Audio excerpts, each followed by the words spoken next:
Hey guys, what's up? Wanted to do a quick update on some things on the Himalayan.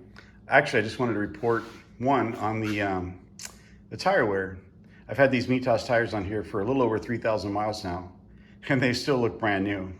I have no idea how long they're gonna go, but they don't appear to have any significant wear.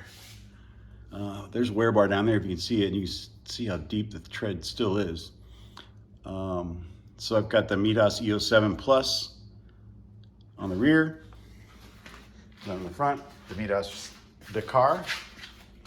I think the front's maybe worn less than the rear, which makes sense because the Dakar is a harder compound, which some people have had issues on cold, wet asphalt with. So if you live somewhere where it's cold and wet, maybe keep an eye on that. Let's see. What else? Oh, I know. The plastic pieces that I 3D printed that allowed me to move my instrument cluster up here. So it'd be a cap here, a main body back here, and this cross brace right here. So once it was printed and sanded, I glued the cross brace with CA glue into the main body.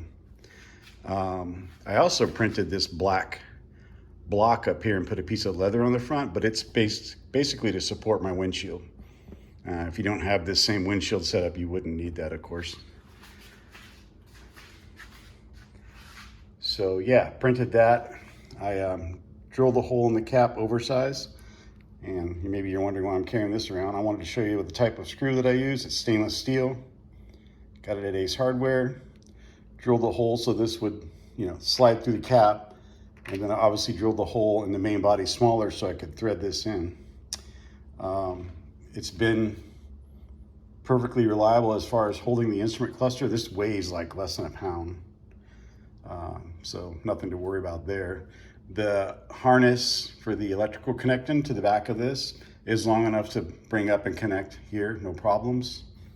I also 3D printed an ignition key holder here because I no longer have an area to mount my ignition, which eliminates the ability to turn the handlebars and lock them. So I don't have that ability anymore, but I don't really have any theft concerns wherever I go.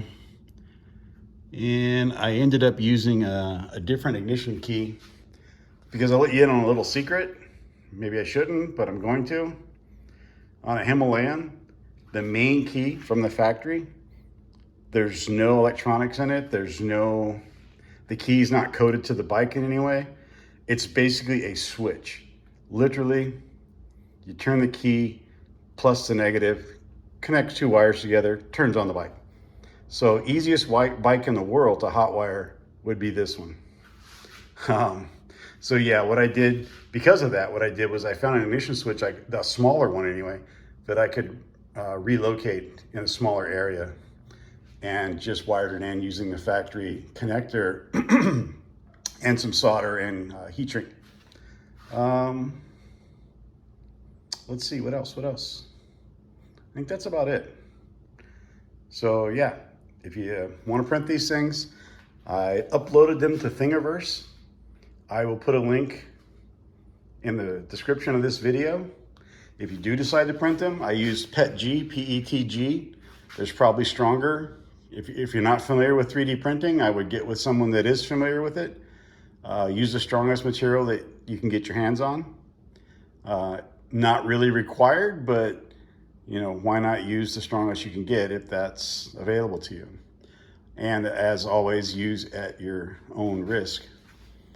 I can't think of any catastrophic failure that could happen if your instrument cluster broke off, but hey, you never know. I mean, stranger things have happened, right? So yeah, stainless steel, 3/8 lag bolt basically, and PETG used to print the parts. And I spray painted it silver, obviously. I forgot, did I mention that? I don't know. Anyway, yeah, I spray painted it silver after I assembled it. I used CA glue to glue the cross brace to the main body, and then spray painted it silver. it would still work without the rocks risers. It's just going to be a little farther forward. Notice I have rocks risers here, so they're up, and my handlebars are up and back a little bit. So yeah, other than that, I think that's the only update I have for you. Bike starts, runs perfect, has been flawless, literally flawless since I put the carb kit on it. I don't think it's stalled a single time. And it runs great. During my commute, I have a 10 to 15 mile section that's 70 mile an hour freeway, no problem. Of course, like any other Himalayan, it's happier at 65. That's like the sweet spot in my opinion. But yeah, great bike. I love it. I have a Seat Concepts high seat coming for it, which should, maybe level this out a little bit and also give me the Seat Concepts butt pad, which is so much nicer than just about any other seat I can think of. I'm completely sold on Seat Concepts. I have them on my KLX 300. My wife has it on her KLX 170. She also has one on her Versus 300, and they are just amazing seats. So I'll be happy when that comes in. He's got quite a backlog, obviously, because I've had that on order for almost a month now. Yeah, so when that comes in, we'll put that on. We'll do another update, maybe take it for a ride, talk about the Himalayan. And maybe by then, there's be more news of the 450 Himalayan, if it's indeed a real bike. I'm sure it is, because lots of pictures and video are popping up here and there. But I don't know if you guys noticed, but Triumph released information on their new 400, and that looks pretty darn sweet too. They have a 400 Street, I believe it's called, and a 400 Scrambler. That Scrambler's got my eye, I'm not gonna lie. She's right at 40 horsepower. I don't know what they said for torque. I'm gonna guess it's 27-ish, maybe. We'll see when it finally is released. The key thing is, I don't think anyone's mentioned it, but hopefully the Triumph has a 6-speed transmission, because the 5-speeds are kind of hurting us in the US, or at least in the west half of the US. We need to be able to cruise along at 70, 75 with a little more relaxed engine RPM.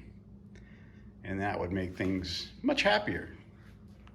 So anyway, you guys ride safe, and maybe I'll see you out there.